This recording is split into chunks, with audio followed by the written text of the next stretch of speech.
Good morning, Dog Nation. I'm Brandon Adams, and this is DawgNation Daily, the daily podcast for Georgia Bulldogs fans, presented today by Pella Window and Door of Georgia. We are happy to have you with us. It's one of those Mondays where the Georgia game may not have been the biggest thing on your mind for Saturday, but no doubt, whether it's your tailgate folks or your neighborhood folks or your Sunday morning Sunday school class, church folks, or whoever else, there was all kinds of chatter after the weekend that was when it comes to some fascinating results around college football. So this is one of those days we're just going to try to talk about it all here and sort of figure out what it is all about, including what we learned from the Georgia win against Tennessee Tech there on Saturday. I will tell you this, though, off the top of the show here today, one thing we did learn is that Kirby Smart, the Georgia coach, is apparently at least a little bit classier in one regard than one of his SEC coaching rivals. We'll tell you about that to kick things off here today. We are glad to have you with us for it. It is DawgNation Daily, the daily podcast for Georgia Bulldogs fans, presented by Pella Window and Door of Georgia, and it begins right now.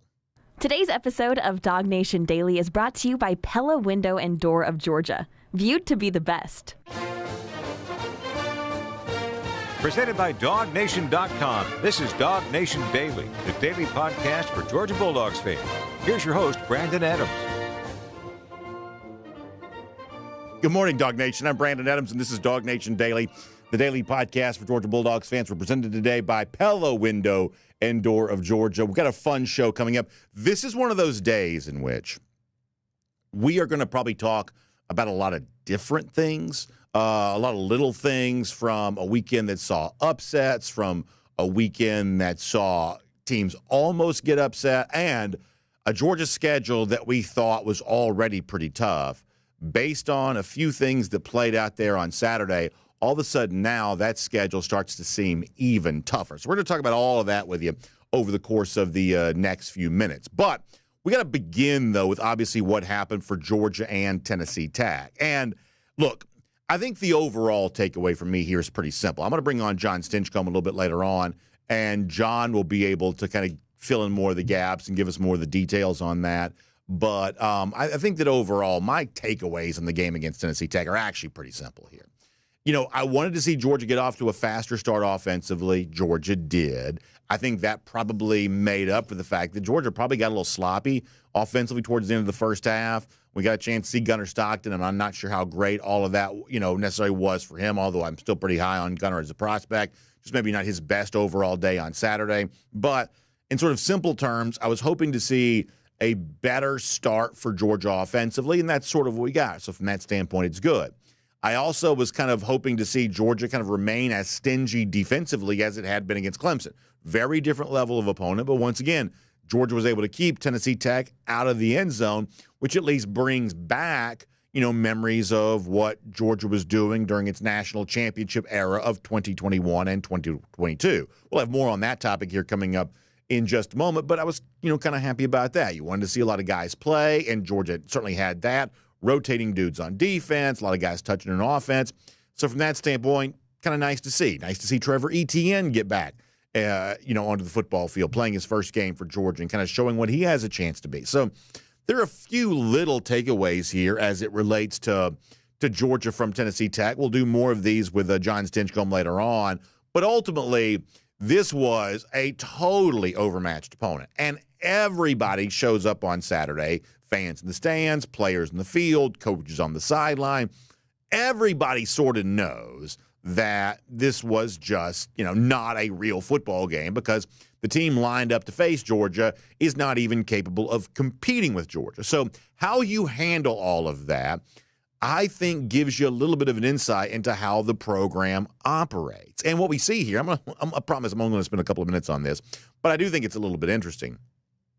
What we see is perhaps evidence that maybe, if you'll allow me to say it this way, Kirby Smart might be just a little classier than one of his SEC coaching rivals. Because on Friday's show, DawgNation Daily, presented by Pella Window and Door of Georgia, we had Rocky Boyman on. Boyman is the color analyst. If you watch the game on the ESPN Plus streaming platform or the SEC Network Plus streaming platform on Saturday, he was the color analyst for the game. We had him on the show on Friday, and he was comparing Saturday's game for Georgia against Tennessee Tech to what he had also covered the previous week when Ole Miss hosted Furman. And Rocky dropped a little bit of a note here about Lane Kiffin. I don't know if this is publicly available information or not, but Rocky told us something about Lane Kiffin and a decision that Kiffin made during that game against Furman that makes him very, very different than Kirby Smart. This is Rocky Boyman from our show on Friday talking about a blowout win for Ole Miss against Furman and how Ole Miss coach Lane Kiffin chose to handle this. I kind of think this is fascinating in contrast to Georgia. This is what Rocky Boyman said that Lane Kiffin did 2 Saturdays ago. I did Ole Miss Furman, and what was that score? 70 lost something, track. right? 76. Yeah. 76 to nothing. Lane Kiffin denied the running clock in 10-minute quarters in the second half, by the way, which, I think coaches always find a way. They're going to do what's best for their team.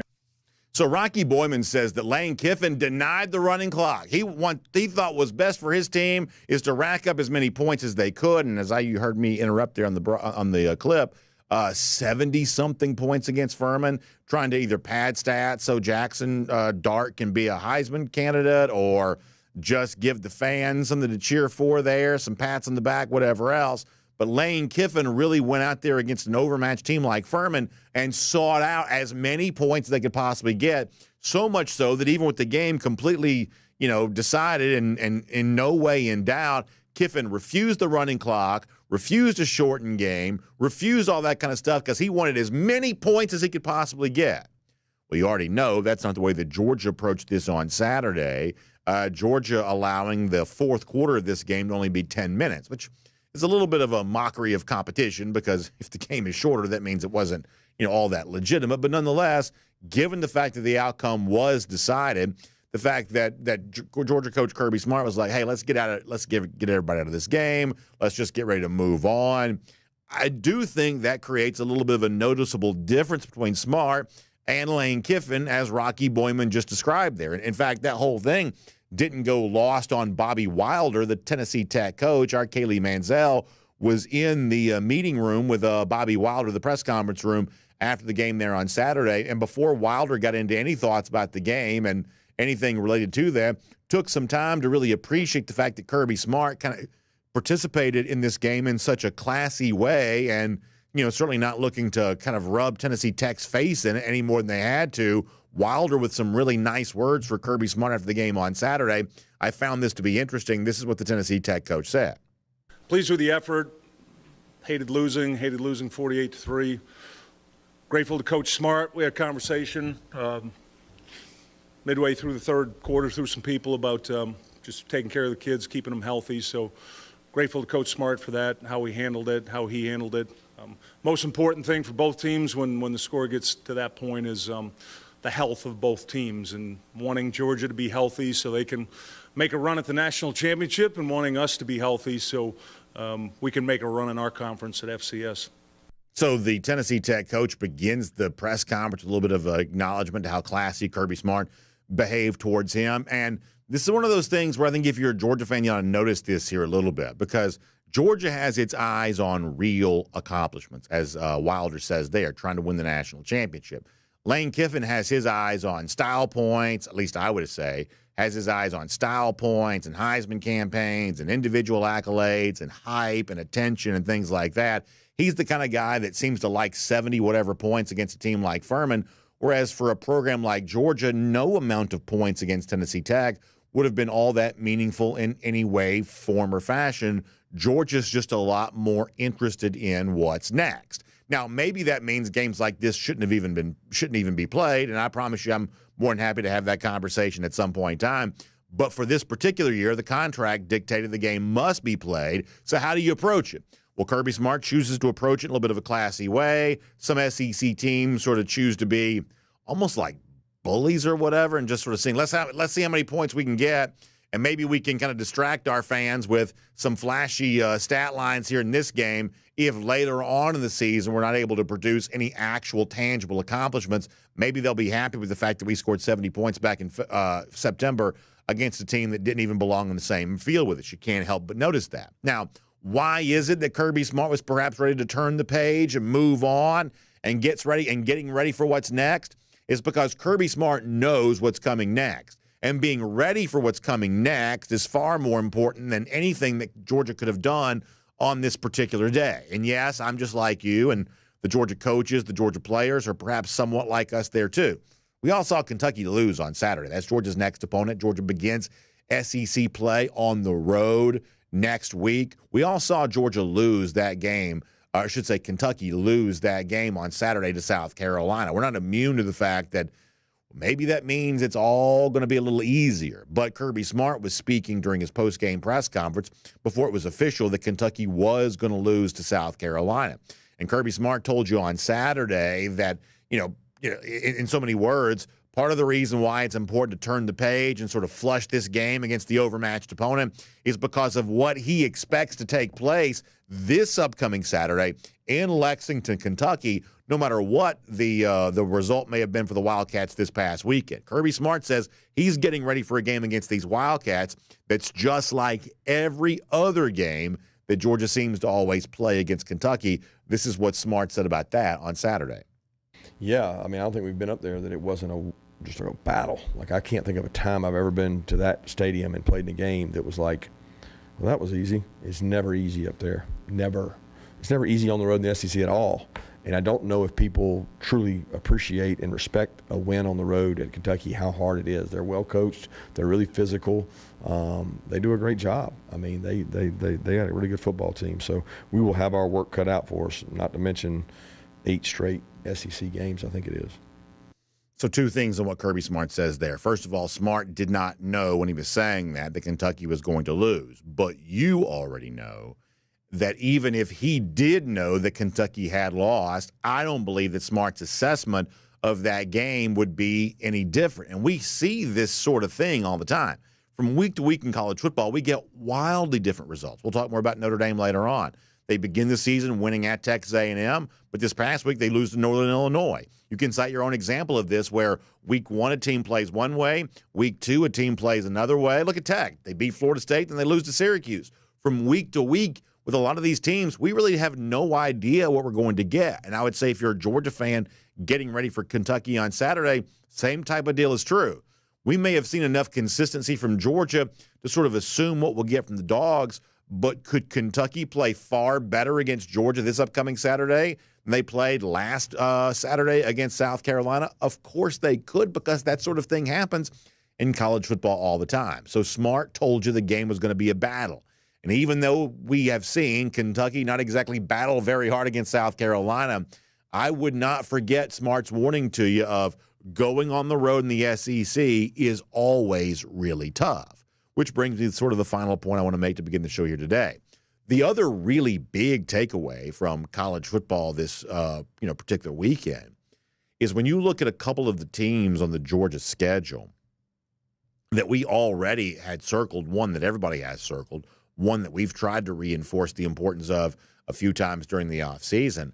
My gosh, doesn't it seem like after a couple of weeks of football here, the Georgia schedule perhaps seems even tougher than it once did before for the very thing that Smart just mentioned, the idea that Georgia will now begin a stretch of 8 consecutive conference games, and a lot of these will be very high-profile road tilts where, my gosh, the chance for Georgia winning a national championship is going to sort of hang in the balance here. Let me show you this graphic of the top 10 teams released in the latest AP poll going into a week 3 here. Obviously, Georgia remains number 1, but look at this, y'all.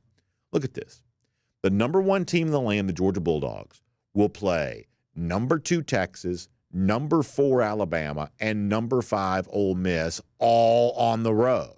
And now you've got a team in Tennessee. We'll talk more about the Vols later on. We warned you about this. They completely obliterate NC State on a neutral site. Now they're up to 7. So Georgia, the number 1 team, will play 4 of the next 6 highest-rated teams in the country in its regular season schedule, and 3 of those games will be on the road. Smart says it's about to be a battle, and it is. So if you want to know why he's not that worried about style points against Tennessee Tech and see how many points he can pile up and seeing how long he can make the game, Smart knows these are the games he's about to play. And unlike Ole Miss, that doesn't have any real tangible accomplishments during the Lane Kiffin era, Kirby Smart and the Georgia Bulldogs are seeking real success, real tangible accomplishments. They're seeking championships. That means you got to turn the page and move on from week to week. And now that means getting ready for Kentucky. So Kirby will be classy against Tennessee Tech. He'll let them shorten the game. He'll keep the point total somewhat lower than it probably could have been. That's been Georgia's MO now for quite some time because Georgia knows that this is what's coming next. And being ready for that begins this Saturday against Kentucky. The real stretch of the 2024 season is about to begin. We're about to find out just how ready these dogs are for it.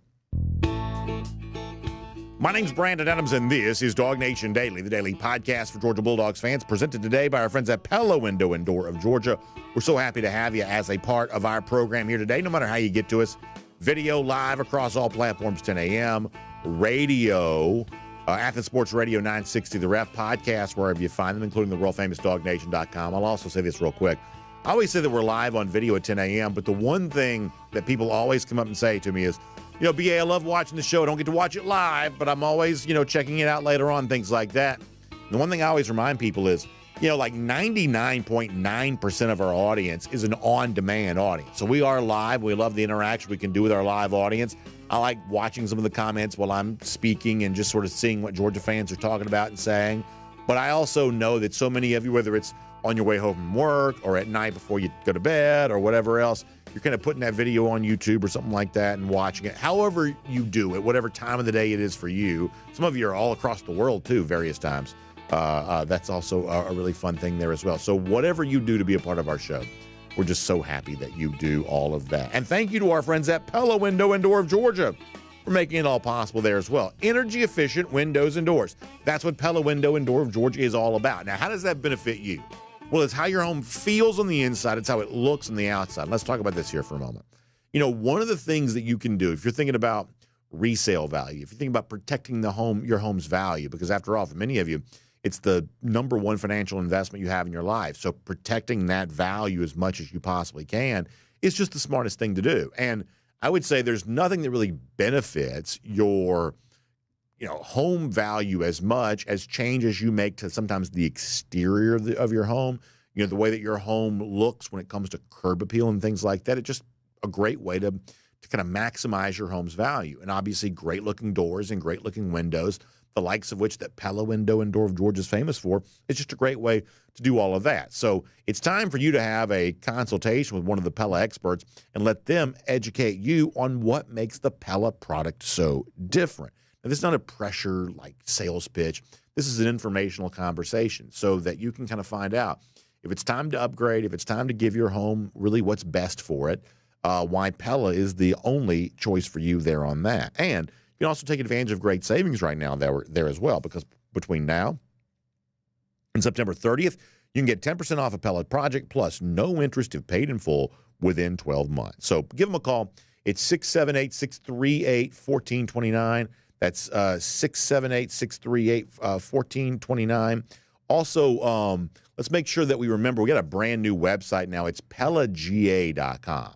So PellaGA.com. We're kind of shortening that up there a little bit. Just PellaGA.com, the website to turn to, brand new website that Pella is kind of rolling out there to help it make it even easier for you to find them here right now. PellaGA.com. For more on that. I believe that's the new website we're kind of rolling with there on that with them. All right, so we got a busy show here coming up. Before we're done, we're going to have a lot of fun today with a coach that pulled a big win off against one of the Georgia rivals and had some nice things to say about Georgia as he was doing it. You'll love this clip. We'll play it before we're all said and done here today. We'll get Jon Stinchcomb here coming up in a little bit too. Before that, though, a couple of quick things. First of all, let me remind you of this. I just talked to you about massive things going down with Georgia's schedule. 8 straight games against SEC foes. A lot of these are big-time road games, which get you some butterflies in your stomach as you start thinking about Georgia trying to make a run towards another championship. But the other very fortunate byproduct of some of these road games is it's also fertile soil for DawgNation invasions. We got a couple of those here coming up. They're going to be a lot of fun.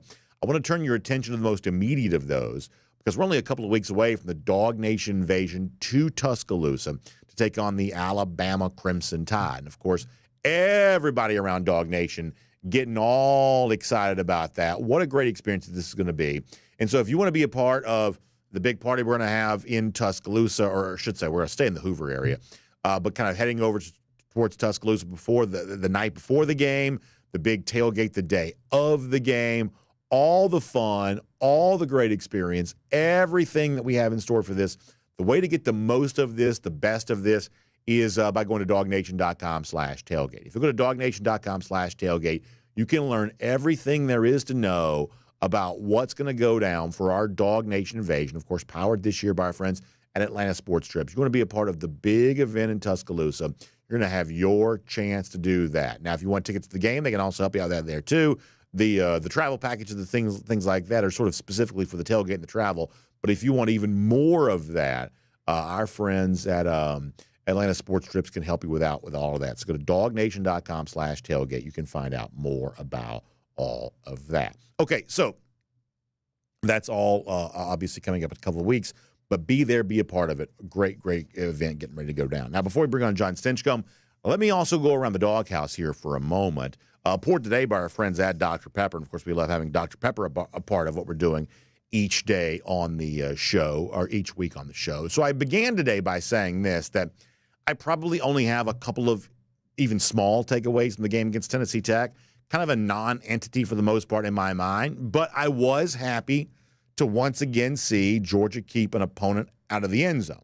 A much bigger deal when Georgia did that last week against Clemson than it is when Georgia does that against Tennessee Tech. But nonetheless, the sort of stingy way in which Georgia has defined itself in recent years, perhaps some of that could be returning for Georgia here this year there as well. But one of the reasons why I like having a guy like Davin Bellamy, the former Dog, as a part of our Dog Nation postgame show, is that Davin takes a very realistic appraisal of these type of things. And while he's optimistic about what Georgia can be, Davin was not ready to throw a lot of flowers in the direction of UGA on the basis of just this game alone. And so I think the really candid way that Davin described all of this on Saturday night as a part of our Dog Nation postgame show is actually a pretty good place for us to begin a conversation here on this particular Monday. So let me let you hear Davin on the idea that, I threw it out there. Hey, is this team kind of getting back to what it once was defensively in 2021, in 2022? Now that it's played 2 straight games without allowing a touchdown, and at least for now, Davin says he's not quite so sure. This is him on Saturday. You know what? Honestly, to be completely honest with you, Brandon, I have to see more. It's only week 2, and that defense, that was one of those national championships, man. Those defense ranked with every, historically great defense to play college football. It's only week 2. I just think it's a little bit too early. I have to see him against some more just competition. Even though Clemson was a really good opponent, Clemson offense has been clicking, in the last 2-3 years. So it's kind of hard to judge against the Clemson. I haven't really been able to see the pass rush. So I think that's a really fair assessment. Now, obviously, Davin went on to talk more about, wanting to see more from the pass rush, which we'll get to, wanting to see a little bit more in terms of the run stop, and his belief that this team could certainly get there and has the building blocks to be able to do that. But on the basis of just Clemson, who's had some offensive struggles, although they certainly looked good against Appalachian State on Saturday, and Tennessee Tech, which doesn't belong in the same field with UGA, on the basis of just that alone, not quite enough for Davin Bellamy yet to say this is a defense in line with the best of what they did in those 2 national championship seasons, which is a totally fair point of view, and I'm glad I asked Davin Bellamy about that because I'm glad he gave us the answer that he did. And I think it sets us up for, okay, well, then on Saturday, when you do begin that very tough gauntlet of SEC games, 8 straight against league foes, a lot of those on the road, boy, wouldn't this be a great opportunity for the Georgia defense to really assert itself, and wouldn't it be a great opportunity for the Georgia defense to assert itself with what Davin Bellamy just mentioned there of, can this pass rush be unleashed? Because if you watch the game for Kentucky losing to South Carolina on Saturday, that was the story. The very impressive freshman, right now probably the best freshman in America, Dylan Stewart for South Carolina, he was everywhere. Brock Vandegrift had to be benched. Kentucky couldn't get anything going offensively because what South Carolina was doing at the point of attack defensively was completely neutralizing anything that the Wildcats wanted to try. In fact, I saw these numbers from Pro Football Focus. I saw this on the X platform, Aaron Gershon shares this. According to Pro Football Focus data, this is how the Kentucky offensive line graded out when it came to pass blocking against South Carolina. Eli Cox, grade of 67.1. Dylan Ray, a grade of 57.2. Gerald Mincy, just 54.8. Jalen Farmer, 51.1. Anthony Crease, who only played a couple of snaps, graded out at 28.9. You had Jager Burton, 26.3. And Marcus Cox comes in. He gets a grade of 5.1. So you're talking about some almost laughably bad grades for Kentucky offensive linemen when it came to trying to block South Carolina in passing situations there on Saturday. So to me, that really feels like an opportunity for the Georgia defense to really feast this Saturday against Kentucky. Now, as I said before, college football has a way of surprising us. Just because Kentucky played terrible this past weekend does not guarantee they will this upcoming weekend. But the door is certainly open for Georgia to once again assert itself in a very big way defensively. I've actually liked what I've seen from this group through 2 weeks for the most part. They're playing a lot of guys. There's a lot of promise and potential there. Davin Bellamy, though, who has a history of being a part of some very good defenses at Georgia, says, I want to see a little more. I want to see how this group does moving into SEC play. You know, continuing to be stingy against the run, finding a way to cultivate a little bit more pass rush. I think that Davin's words are probably pretty wise on that. So seeing how they perform Saturday against Kentucky could be the next step in a positive direction for Georgia on that side of the ball. And that is Around the Doghouse. It's poured today by our friends at Dr. Pepper. Now, we talk about fun tailgates and things like that. And obviously, when we're thinking about all those things, we're thinking about Dr. Pepper because nothing goes with college football better than the delicious, one-of-a-kind flavor that Dr. Pepper is so famous for. It is the ultimate choice on college football game day for me and for you there as well. Whether you're sitting around watching the game on TV and getting those really funny Fansville commercials, or if you're packing the cooler, getting ready for the big tailgate, Dr. Pepper always goes great with it. So if you're shopping at your local Kroger or wherever it is that you're doing your shopping, make sure you pick up some delicious Dr. Pepper because it is not college football season until somebody breaks out the delicious, ice-cold, one-of-a-kind flavor that is world-renowned from Dr. Pepper. It's a pepper thing, and it's great to have Dr. Pepper as a part of Around the Doghouse here today.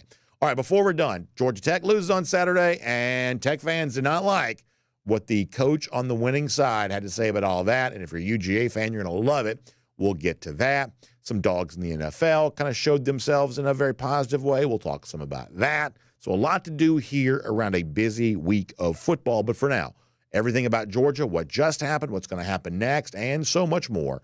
Let's talk to the great Jon Stinchcomb here today on DawgNation Daily, presented by Pella Window and Door of Georgia. From Athens and across the SEC or wherever the recruiting trail may lead, here's a DawgNation.com insider. Glad to be able to talk to Jon Stinchcomb here, the great former Dog. And, you know, John, I said this kind of before, you know, to me, any takeaway I have from this game against Tennessee Tech, pretty small, but at the same time, there, you know, maybe some information to be gleaned from it. So I'll start sort of broad here with you, and we'll kind of we'll figure out where to go after what you say. What did you make of what you saw from Georgia in a blowout win against a completely overmatched opponent on Saturday?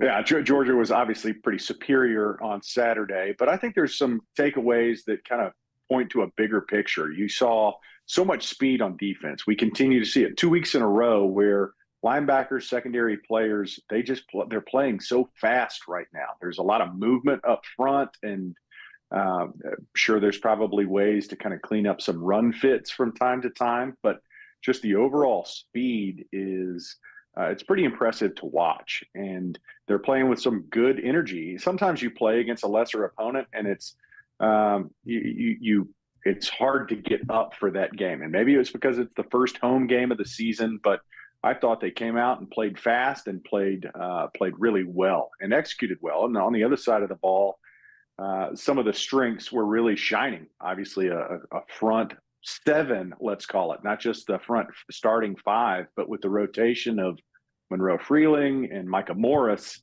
there are 7 offensive linemen that really are playing at a high level. And the guy behind him, Carson Beck, his decision-making, his ability to move the pocket at times and find the receivers is still on display. There was, some connections that probably could have been made, but just overall, it's exciting to see what this group might be against some better competition because seeing ETN for the first time, watching Frazier again make guys miss in the hole.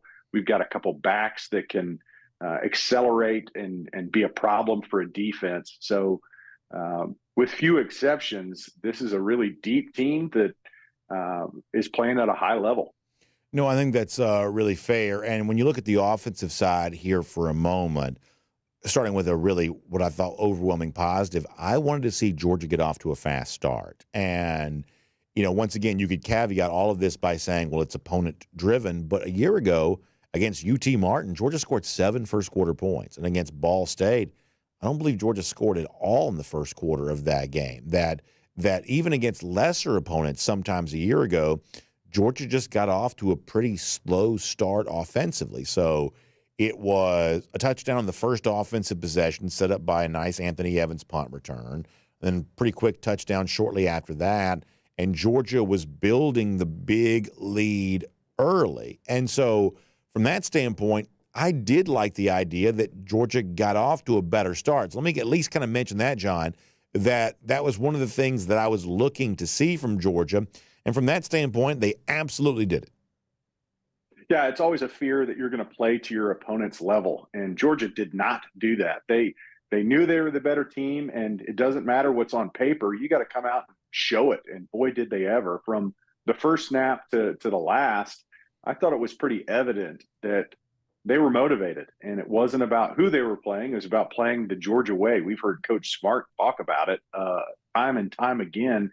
And sometimes it's hard as a player to really buy into that, knowing that you're just better than the guy you're across from. And sometimes you're a little bit slower. I think we could point to a number of games where that's been the case. Saturday was not an example of that. It was an example of Georgia saying, I don't care who we're playing against. We're going to play our way and execute what we do. And it's up to you as to how you play against what we're going to bring on the field. And so it's a testament to the guys buying in and believing in what the coaches have been promoting and pushing. And I think it was a really prime example of them playing to the Georgia standard and not just looking at who they're facing as an opponent. On the flip side of that, after building the big lead, Georgia did have a pretty sloppy finish to the first half here. And what I can't quite tell is some of that seemed to be on the basis of a couple of misfires from Beck. It felt like we got a couple of those on Saturday, which we saw a year ago, which is, man, he's like 1 inch away or one step away from really connecting on some bigger throws. And a couple of times on Saturday, that didn't quite happen. Now, overall, he threw 5 touchdowns to 5 different receivers, tying a school record for touchdowns thrown in a game. So it clearly wasn't a bad game for Carson. But are we to the point where, the deep ball accuracy is a thing, or is this just something we're talking about in absence of something else to talk about? Yeah, I mean, he finds Arian Smith. Arian kind of waits on the ball for a touchdown there on a deep throw. But it's like evaluating a first-round draft pick, right?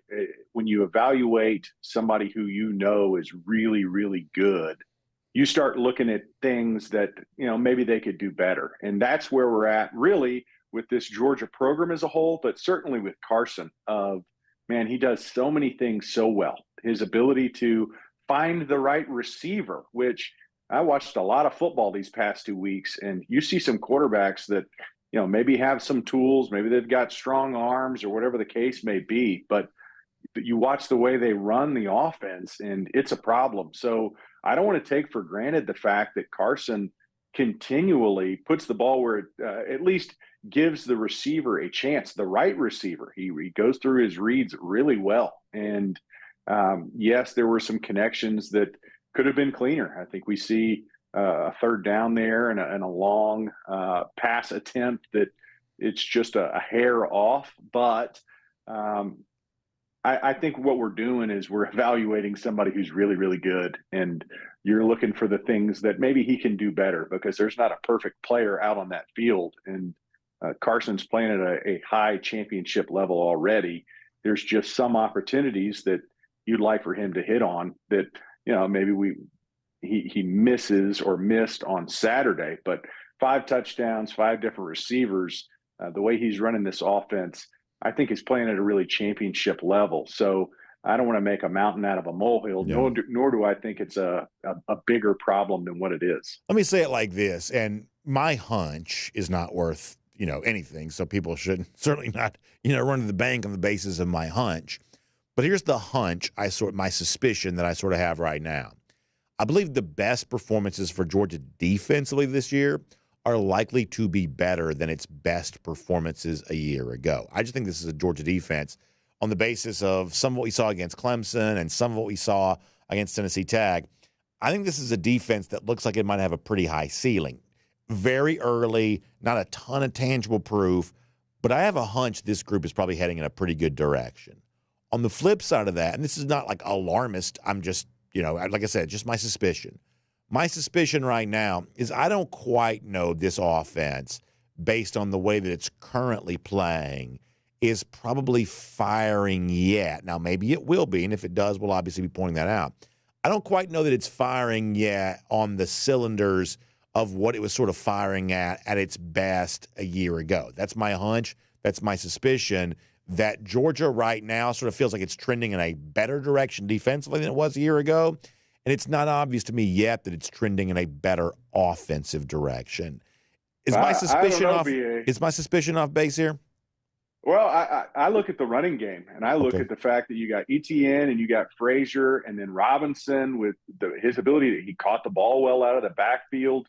I think that brings that X factor that, sometimes maybe we didn't have that last year. Maybe we didn't have that consistent high-level X factor running back that I think ETN, you saw the way that he, created out of nothing. He makes guys miss, and Frazier's done the same thing 2 weeks in a row. So I think that opens opportunities for this offense. I think there's probably a higher ceiling. Maybe they haven't hit on all cylinders yet, but I see the emergence of the reliance on Arian Smith. They want that guy to be more involved, not just a deep threat. You see the end arounds or the jet sweeps. You see the variety of plays that he's trying to be a part of. I even saw him on Saturday trying to get kind of down and dirty blocking in the box there from a wide receiver position. So with Arian Smith, Dylan Bell, and Dom Lovett kind of being your primary 3, and then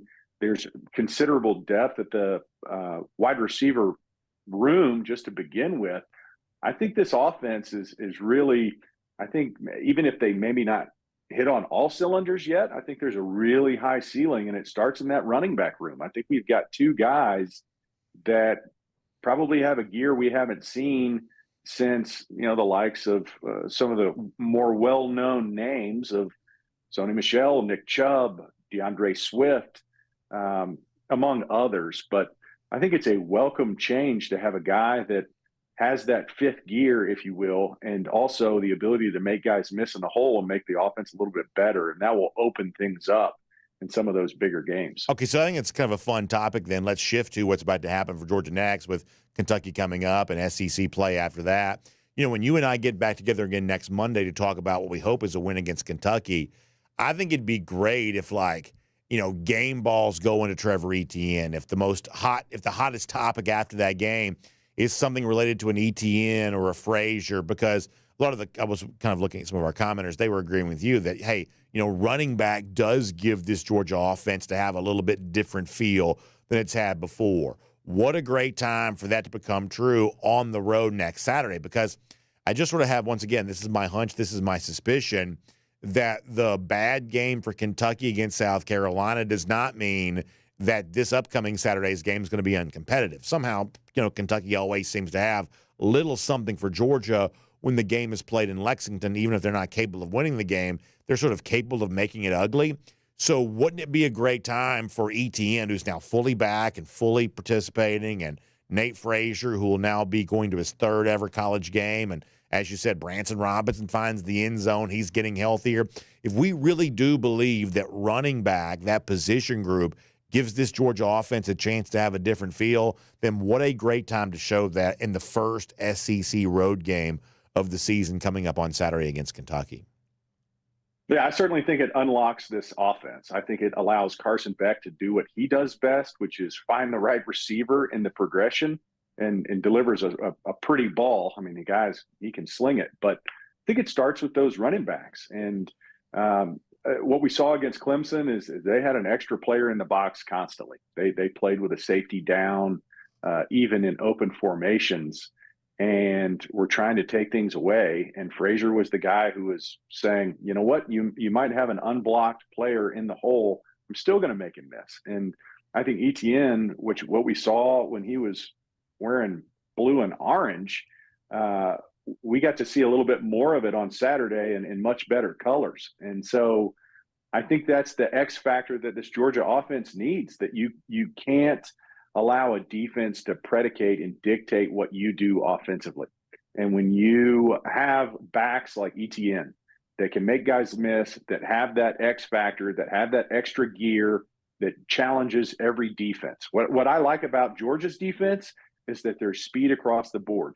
What challenges defenses is when you've got a running back that makes you play fast and play with speed. And if you miss that one tackle, he can make you pay for it. I think we've got running backs this year that really can do that, and ETN is that guy. How about this for kind of a final topic here for a moment? I think the most interesting thing that happened on Saturday was probably a couple of these teams that Georgia has to play looking good enough to make you feel like what was already a tough Georgia schedule is now even tougher. You know, Texas sent a real message, I thought, with how easily it dispatched Michigan. I've been trying to warn people for a little while now, John, about Tennessee, that I just felt like, and this is not good news for Georgia fans because they don't like the Vols. They make that very clear many, many times. But I just felt like coming into the year that Tennessee was probably not getting enough attention. They were kind of flying under the radar more so than I was certainly comfortable with. And all of a sudden now they blow out NC State. They're 7th in the AP poll. You know, Texas beats Michigan. They're 2nd in the AP poll now. All of a sudden, this Georgia schedule looks even tougher, and that's the kind of thing that Dog fans, I think, have to reckon with here a little bit. And I love it. I love it when games matter and you're playing big games in the regular season. I also love it that you don't have to go undefeated. So you look at the schedule and you got Alabama, you got a good Texas team, Tennessee, Ole Miss, 4 really fun games. I want to watch fun games. You know, I don't mind, you know, playing Tennessee Tech this past Saturday, first home game. Okay. But I'd much prefer filling the season with games that I don't want to miss. I don't want to miss those games. I want to watch them. I want to see where we stack up. And it's highly talented teams that you get to face. Awesome. Now let's see where we stand. Let's see what they really look like against the best in the country right now, and that's Georgia. So I think they're probably having those games circled just like we are as the standard bearer and the bar that needs to be cleared. So Texas was a very impressive performance against Michigan. I think Tennessee is almost like they're playing like a bully, where against lesser opponent, they're going to put the hammer down and say, hey, we're relevant. In a few weeks, we'll be able to see how that stacks up against some really talented teams and the best team in Georgia. So I'm excited about that kind of football. I like it when there's more competitive games. I would hate to have been first, I'd hate to be an Ohio State fan anytime ever. But in years past, what did they play? They played 2 games. And so the rest of the season is just tune-ups where, like, if you enjoy the 63-3s, good on you. But for me, I want to watch good, strong, 2 talented teams fighting each other to see who's best. And the more games we can put on the schedule that look like that, I think it's a better experience for fans.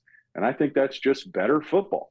I think that's well said, John. Very, very good stuff. We always appreciate your insight on the program here today. So the next time we get together, we'll be talking about what we learned from Georgia's first SEC game. The season is here, and as you said, so much fun for fans because of just the overall depth and the intriguing week-to-week storylines. Really a schedule unlike any Georgia's ever played, and it sets up a conversation that is going to be fascinating for Dog fans to be a part of. So we appreciate your insight on it each and every week here. John, hope you have a great week. We'll look forward to talking to you soon here on DawgNation Daily, presented by Pella Window and Door of Georgia. Always enjoy it, BA. Go Dogs. Go Dogs, indeed.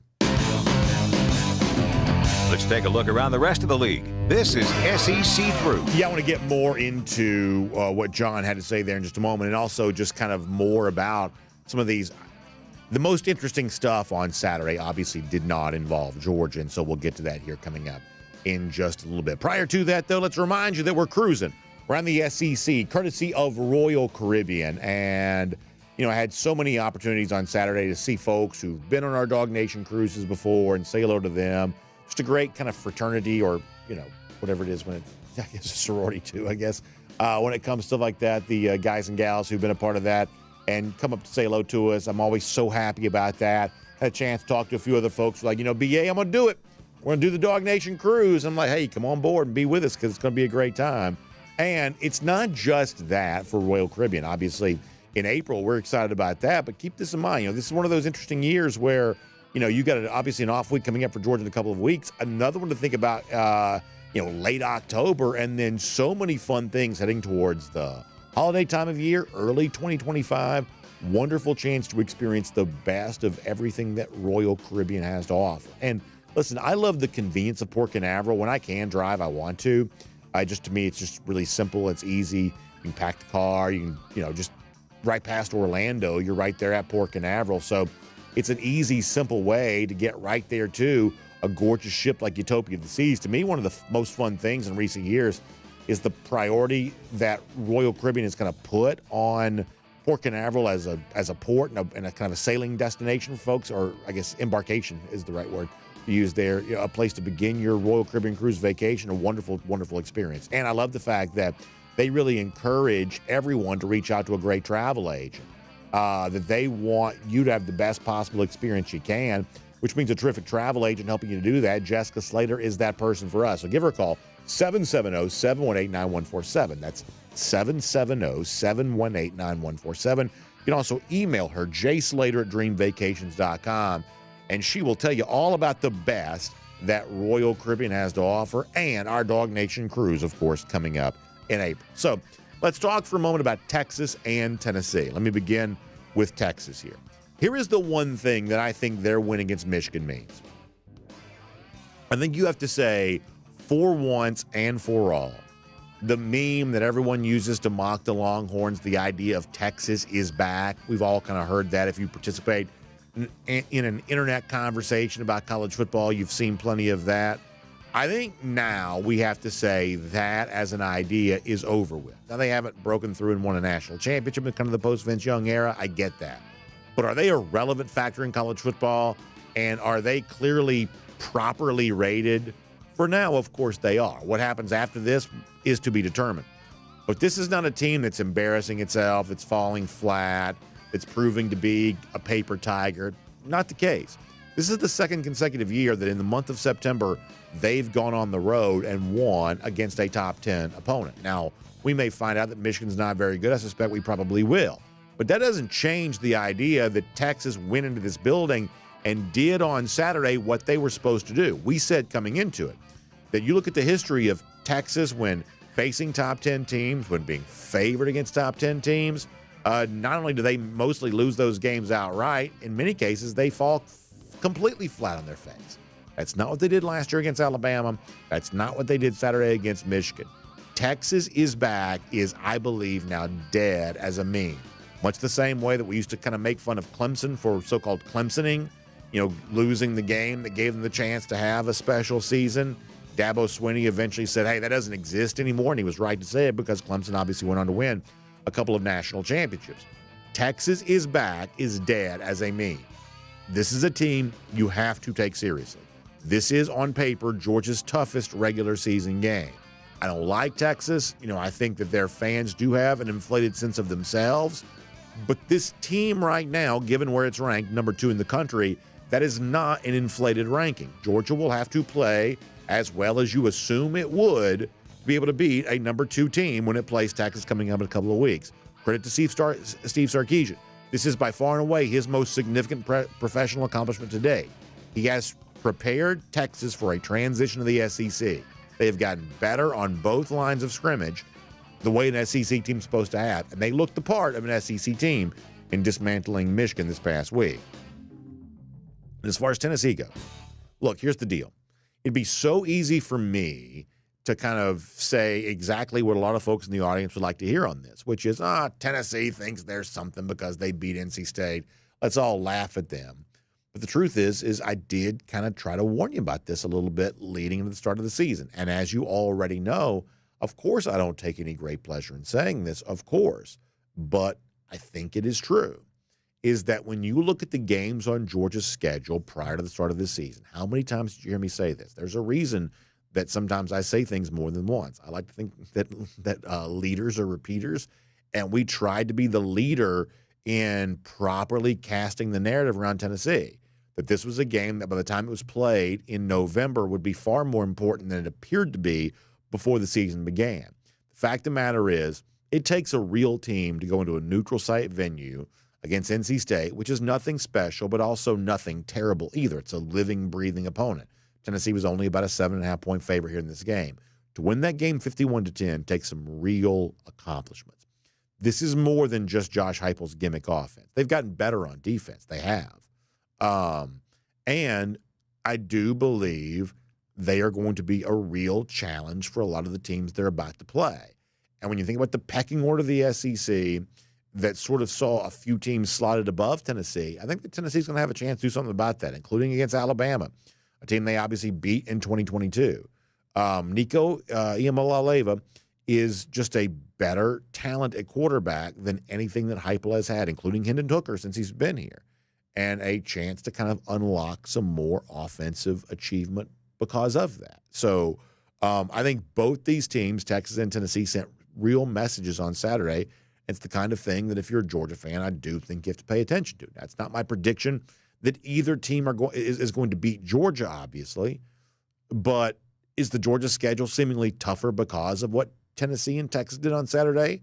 Are you forced to sit up and pay attention to it? I believe that you probably are. And sometimes you just sort of have to give credit to where credit's due. Some accomplishments are real and tangible, and I believe what the Longhorns and Vols both did on Saturday was sort of a real thing. Now, an SEC team that did not fare quite as well was Alabama.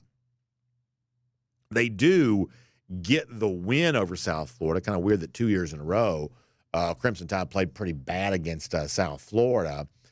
This was one of those that pretty late was very much still in doubt.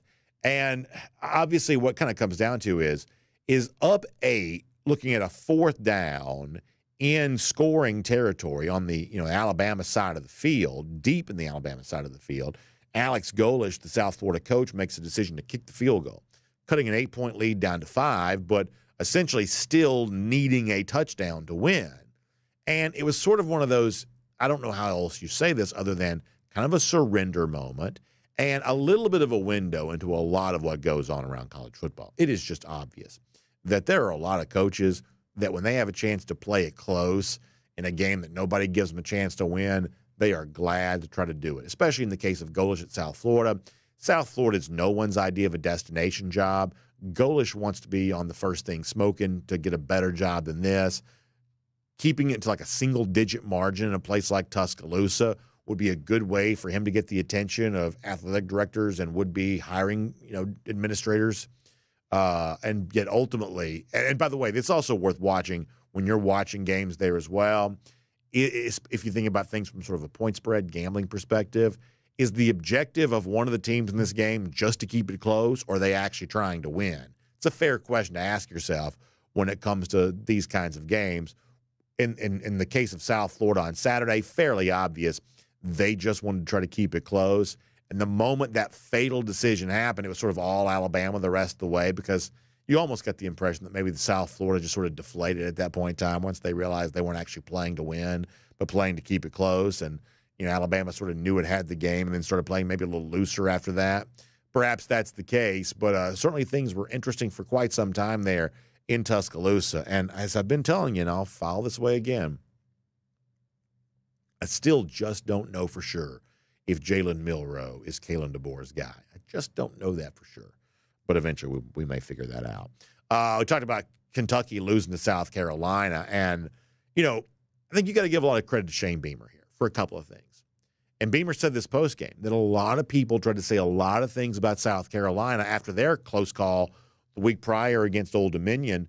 But credit to Coach Beamer for holding that team together. Credit to him for just, you know, finding a way to come out and be competitive. And there's a little bit of bad blood through the years between Stoops and Beamer. There's a little something there. So, you know, clearly getting a win over a coach that I think most people think is more established, a guy that, you know, almost got the Texas A&M job before the fan revolt, that's a pretty big win for Beamer to go out and do that against Stoops. And, you know, for all that, you know, maybe Carolina has a hard time doing when it comes to winning the transfer portal, they got decimated with portal losses prior to the start of the 2023 season. Their high school recruiting is still okay, and you can make a case that Dylan Stewart right now, the pass rusher, he may be playing like the best freshman in America here right now. And, of course, the spoils for all of that means that, you know, the worst-kept secret in all of college football is that game day was likely to have been in Lexington on Saturday for Georgia-Kentucky as long as Kentucky beat South Carolina. Well, obviously Kentucky lost. Now game day is going to Columbia this Saturday as South Carolina hosts LSU, an LSU team that's already lost this season. So maybe not the sexiest game day location of all time, but Georgia loses a chance to have the game day show for its game against Kentucky because of the fact that the Wildcats couldn't take care of their business against South Carolina. Also, one more thing to give you here. Did you see, I'm sure you did, Notre Dame loses to Northern Illinois. Just another example of, from week to week, you have no idea what you're going to get. My ultimate takeaway and why I think this matters is, after the Brian Kelly LSU loss to USC, what I said was, kind of post-divorce, Notre Dame actually looks a little better without Kelly than Kelly does without Notre Dame. That Notre Dame seemed far better positioned to make the college football playoff and maybe win a game in the playoff than Kelly currently seems to be there at LSU. But this is one of those things that's a little bit of, I guess, a course correction there on that, because for those of you that remember the Kelly era there in South Bend, this is the one thing he never did. He never lost as a point spread favorite. He never lost to an unranked team. He had a long streak of kind of winning the games that Notre Dame was supposed to win. Now, did he beat the good teams, the talented teams, the sort of teams that would give him a chance to have actually kind of a truly special season as opposed to a gift-wrapped trip to a playoff they didn't actually deserve? No, he didn't really win those games, but he sort of beat everybody else. And obviously to see Notre Dame drop a game like this to Northern Illinois is a stern reminder the Brian Kelly era there in South Bend is over. And we'll make that cruising around the SEC courtesy of Royal Caribbean. Now, another moment from Saturday that a lot of Georgia fans seem to really, really enjoy was the fact that Georgia Tech, their like semi-relevance for a couple of weeks is now completely over. The in-state rival, clean old-fashioned hate. In the top 25 last week, but having to go on the road to the Carrier Dome in Syracuse, take on a former Georgia assistant in Fran Brown. And Brown, like a good dog would do, found a way to see his team get that win on Saturday. And after the game, in the post-game press conference, apparently not being very happy with Georgia Tech, kind of called back on his time at Georgia to sort of rub some salt in the wound for the Syracuse win over Georgia Tech. This is really good stuff from Fran Brown. A lot of you enjoyed this because you shared it with me. Here he is post-game from Saturday. This game was very personal. And then you know that I coach with Kirby Smart and Muschamp. So why would we not be a tough physical football team? That's just what they do, and that's what we about, and that's where I was at. And I did take that very personal. And I want to make sure everyone understands that when you play us, just be quiet. So then that way we're just going to go worry about us throughout the week. Don't give no ammo to me. You give ammo to me, I'm coming at you full tilt. So I have no idea what Tech may have said to get Fran Brown's ire up like that. I really don't have any idea what that was. But can you imagine how bad? I mean, just think about this for a moment. Can you imagine how bad this must be for a Tech fan?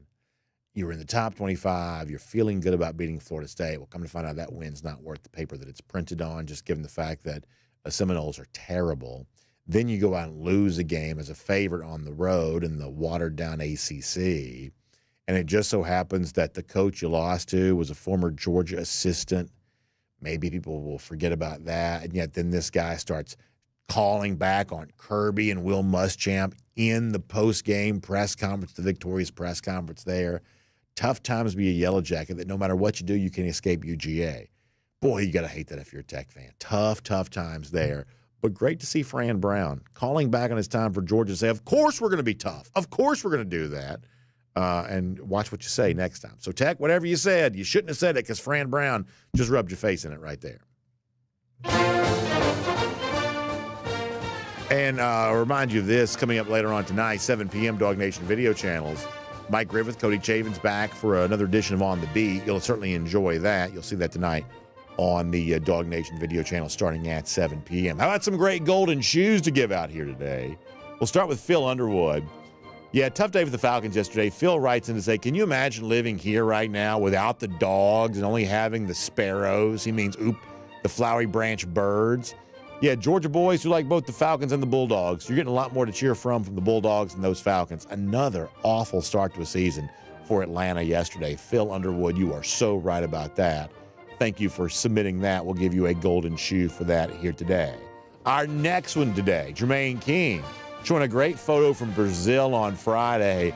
All the former Dogs playing for both the Eagles and the Packers, and there are a lot of them. He writes in to say, compared to college football, the NFL is usually boring to me, but I'm having a lot of fun watching all the Dogs on every NFL team. And, of course, he shares that great picture. He says, go Dogs, and Jermaine will say right back to you, and we'll also give you a golden shoe for sharing with us that wonderful picture of Jordan Davis and Nolan Smith and Devontae Wyatt and Jalen Carter and Keely Ringo and Quay Walker and Eric Stokes. My gosh, Javon Bullard. What an amazing N'Kobe Dean, if I didn't say that already. What an amazing picture that is. Jermaine, good stuff there. Golden shoe coming your way for that. And another golden shoe going out to Ladd McConkey, who got his first NFL touchdown in his first game of his career yesterday. Looking good there in the Charger blue. Kind of a cool uniform there for us, L.A. And nice to see McConkey finding the end zone. And a great job by the NFL celebrating that for him. So we'll give Ladd McConkey a golden shoe for a touchdown yesterday. And, of course, we're always so thankful to have folks stopping by to see us at the UGA bookstore after every Georgia home game for our DawgNation postgame show, including Amanda Vargas, who came down to a visit for the game from Washington, D.C. Her significant other, big Michigan fan. So she was giving him a taste of what Athens is all about. You love to see that.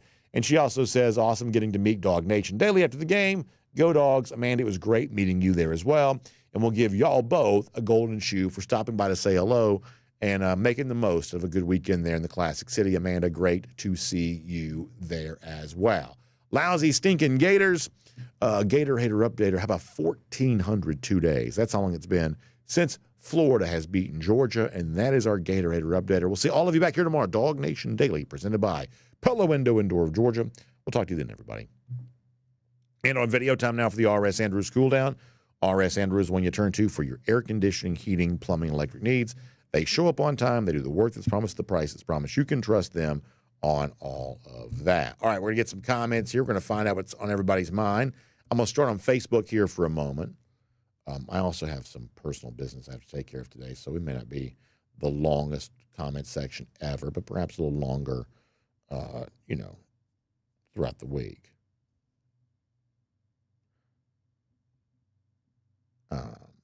James Crump mentioning Broderick Jones.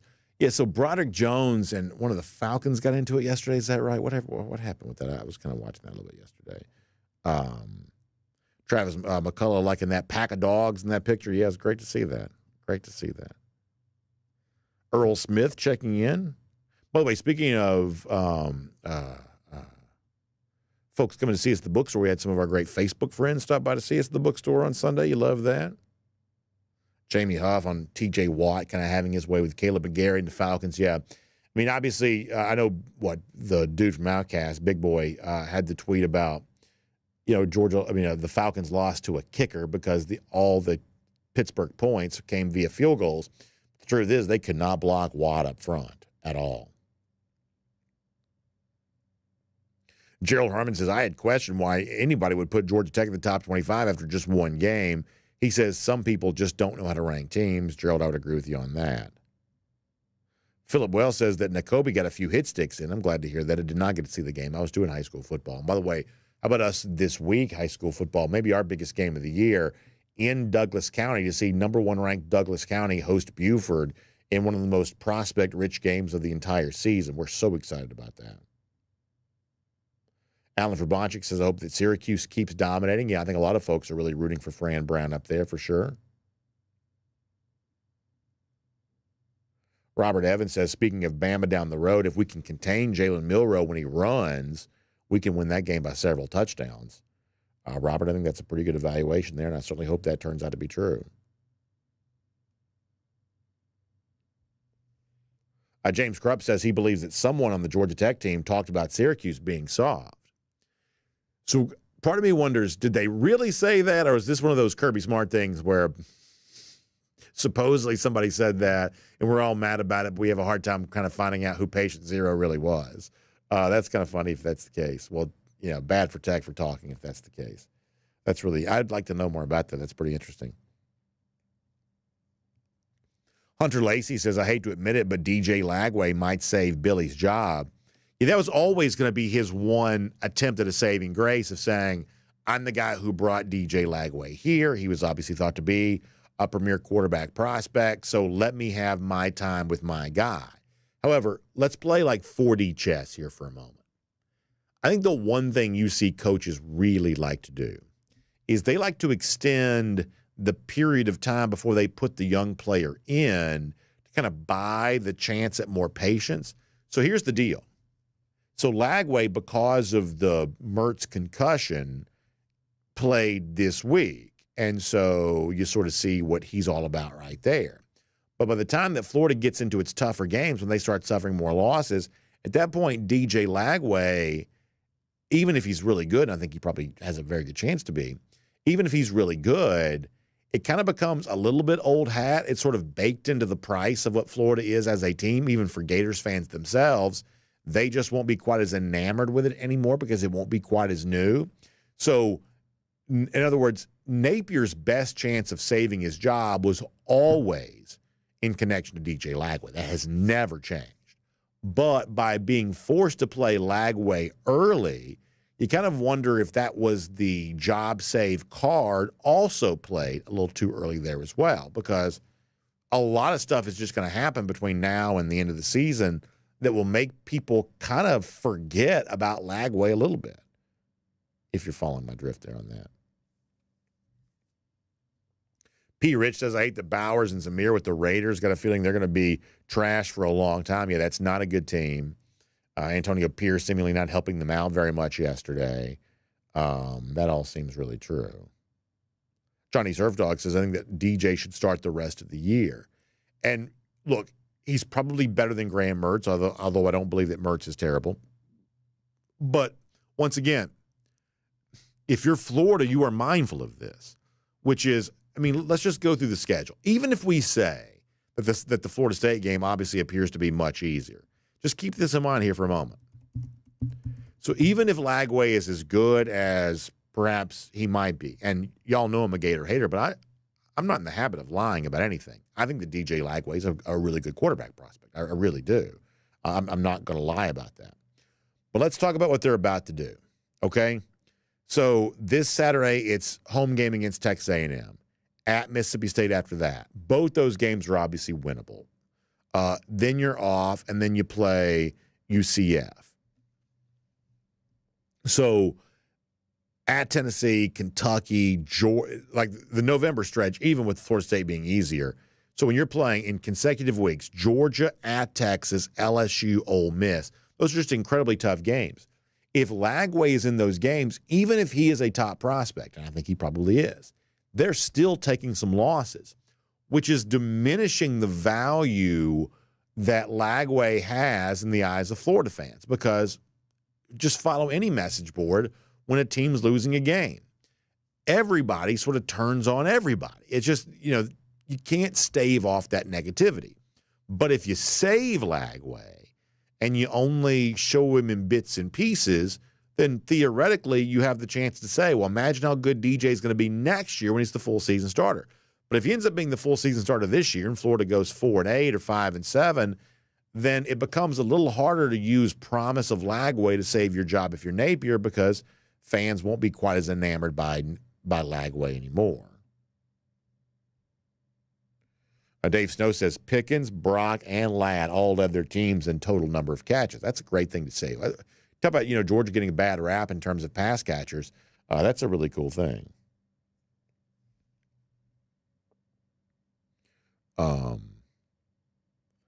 Let us see what else.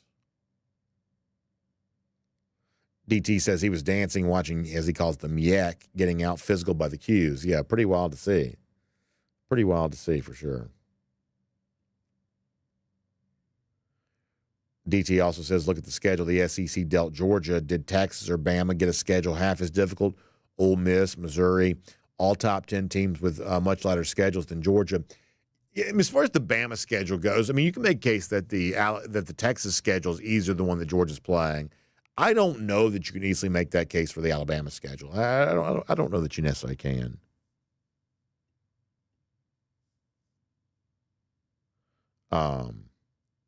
Shane Holiday says the first deep shot to Arian was on Arian, not Carson. Arian cut that route off after Carson released the ball. Yeah, so I think a lot of that kind of stuff, and I'm glad, Shane, that weigh in on this, because I think a lot of that stuff can be a little difficult to diagnose. As I said before, it's just a little bit of a hunch for me, and perhaps it's wrong. My hunches often are. But I sort of feel like there's a little bit of a half a step off on Georgia offensively here right now. I sort of feel that way. But perhaps after this Saturday, we won't feel that way anymore. Scott Harris, we're talking about some of those PFF grades earlier for the Kentucky offensive line. He says, does a 5.1 grade mean you only put one hand on a defender? Yeah, how bad do you have to be to only get a 5.1? I mean, if I tried to line up as an SEC offensive lineman, I would obviously have to go to the hospital. I would be obliterated.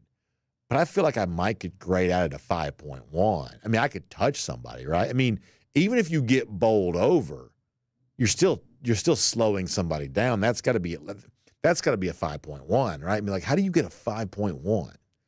Because I'm assuming that the grade is essentially almost like a percentage of how frequently you're connecting on the block. I mean, I feel like I could get 5. I mean, I may not succeed. I would not win 5% of the reps, but I could at least stand in the way of somebody. You'd like to think that anyway.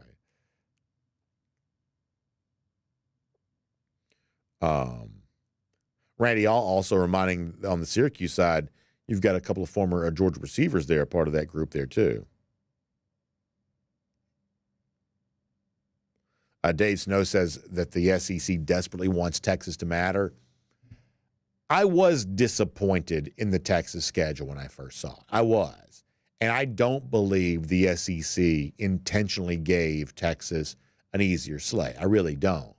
But when you see that schedule, it certainly makes it possible for people to suggest otherwise, to suggest that the SEC somehow did put its thumb on the scale to make things a little easier for the Longhorns. I don't believe the SEC did that or would do that, but the schedule doesn't do enough in my mind to disprove that as a rumor.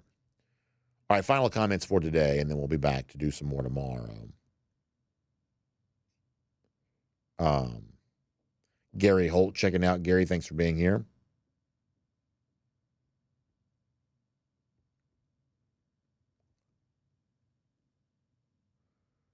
Miriam Corbin says the ESPN, I guess the FBI has Texas ahead of Georgia here right now.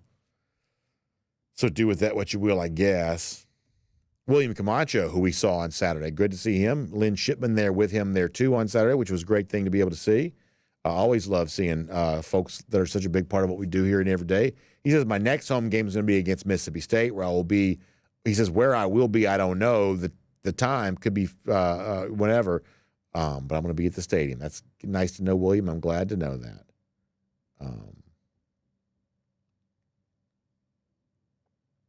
Craig Jones says, you need to thump Kentucky, come out healthy, and get ready to shut down Milroe. Yeah, so I think that everybody's kind of aware of the schedule here.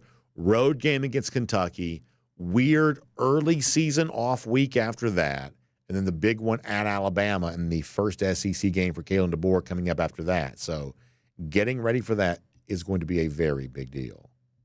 Back on YouTube. Gunner, G. Grace mentions Gunner Stockton. Not probably the best for Gunner on Saturday. I think that's probably fair. I would say that my opinion on Gunner overall is probably unchanged. People that I respect have said good things about his performance during fall camp, but probably not great in the game on Saturday. Probably fair to say. Crow King says that Gunner looked fine. He's just got a weird throwing motion. Now, to me, Gunner's always had what I would describe as a little bit of a weird throwing motion. But in fairness, and I'm not saying that, because people will say, well, it sort of looks a little bit like Tim Tebow, and I guess in some respects it sort of does. And in high school, Gunner actually reminded me a good bit of Tim Tebow because of the way that he would run sometimes. But another guy that had a really weird throwing motion, and I'm not saying that Gunner's going to be as good as this guy was, but Phillip Rivers had a really weird throwing motion. So I don't necessarily make too much out of a little bit of a weird throwing motion. A lot of you who love baseball know this, is that guys sort of have a natural arm slot. I'm left-handed. And you kind of would love for everybody's arm slot to be kind of up here. You'd love that. But most guys have a natural arm slot that's just sort of somewhere else. There are better ones and worse ones, but they're, human beings just sort of have a natural arm slot when they throw. Gunner's is in a little bit of an unusual place, but I don't think that prohibits him from being successful, even if it does look a little weird compared to what you sort of normally see.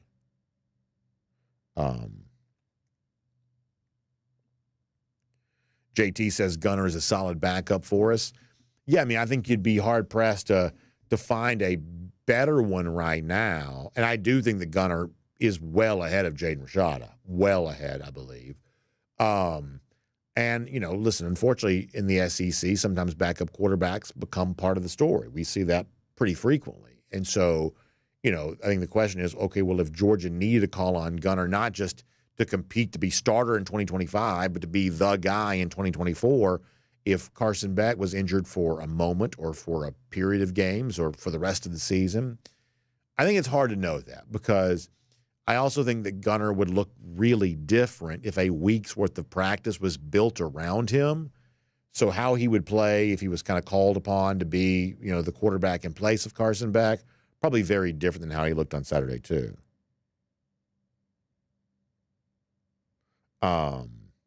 JT says he doesn't see him taking the job next year. Maybe not. I would say that's obviously going to be up for grabs, and both Rashada and Puglisi will still be heard from. And maybe Georgia goes out and looks for another transfer quarterback.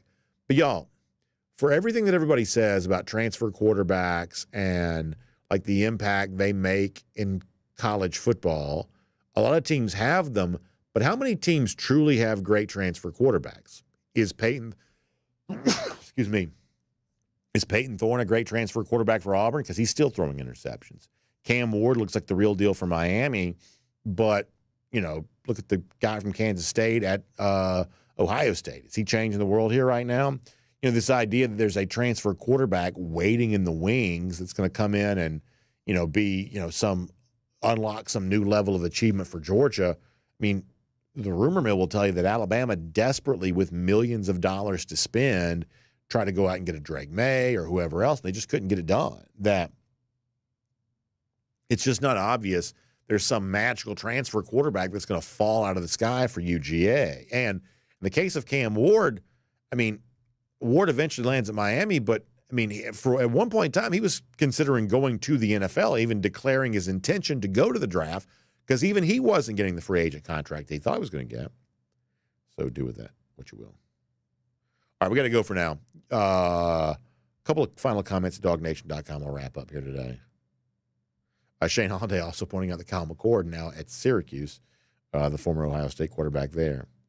Randy Hall excited about Ousmane Cromah, who did take a visit to Georgia this weekend. One thing about Cromah is there's always been seemingly a little bit of a weird relationship between him and Georgia. Just being completely honest with you, there's always been something about that that's always seemed a little bit weird to me. But this is a guy, since his freshman season, has been incredibly productive for a really, really good South Georgia team in Lee County that plays a grizzly bear of a schedule. I just don't know what else you'd need to prove other than that. Cromie has done it at a high level for 4 years. So I would certainly love to see him get his shot at Georgia, just on the basis of that production alone.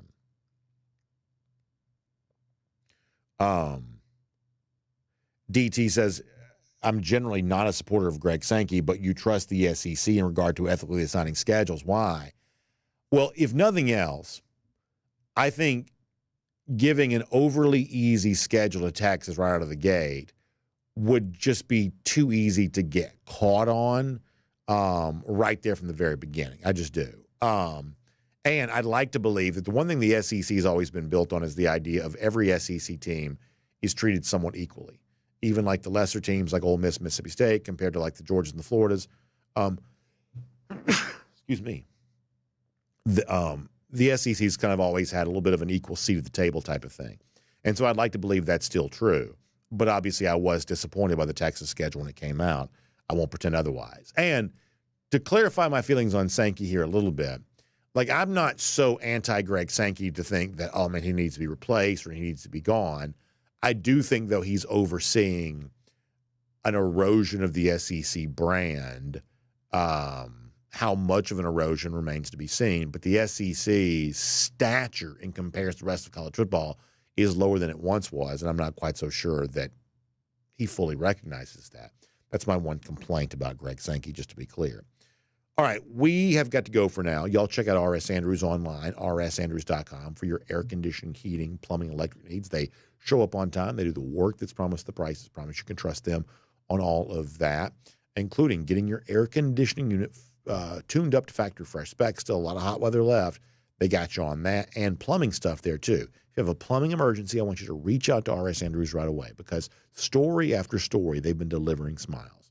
And in a tricky situation, they can deliver smiles for you there as well when it comes to some sort of plumbing emergency. So it's a water heater or whatever else. Watch how quickly RS Andrews springs into action the moment you reach out to them. So please find them online at rsandrews.com. Have a great day. We're back tomorrow. DawgNation Daily, presented by Pella Window and Door of Georgia. We'll talk to you then, everybody.